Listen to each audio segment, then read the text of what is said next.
La France évolue, la France se spécialise, la France crée, la France fascine, la France du Second Empire. Bonjour à tous, je me présente, Patrice de MacMahon, comte de MacMahon et premier duc de Magenta. Je suis né le 13 juin 1808 au château de Sully.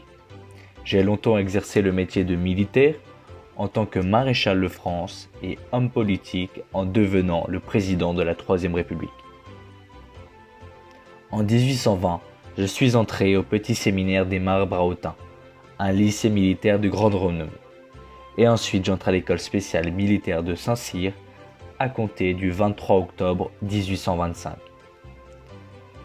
J'ai reçu la croix de chevalier de la Légion d'honneur suite au combat du col de Mouraïa lors de l'expédition Atlas en Algérie. Suite à cet événement, je suis gradé capitaine en 1833. J'ai eu l'opportunité de m'illustrer lors de nombreuses batailles et de recevoir par Napoléon III le bâton de maréchal et titré duc de Magenta suite à la victoire de la bataille de Magenta. J'ai participé à la fameuse guerre franco-prussienne en 1870 où j'ai été blessé au début des combats. Mes stratégies et décisions ont été marquées d'une certaine indécision et j'ai donc été prisonnier lors de la bataille de Sedan par capitulation. En me relevant de plus belle en 1871, je suis à la charge de l'armée régulière dite versaillaise, qui réprimait la Commune de Paris.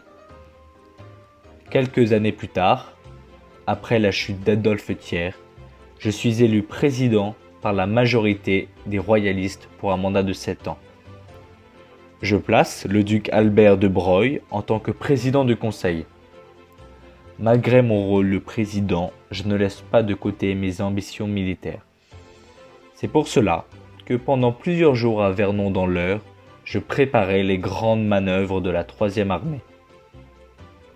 Suite à la perte de nombreux parlementaires au fil des années, j'ai préféré démissionner de mon rôle de président de la République en 1879. Et c'est ainsi que dans mes dernières années, j'ai dirigé la Société des secours aux blessés militaires, qui est ensuite devenue la Croix-Rouge.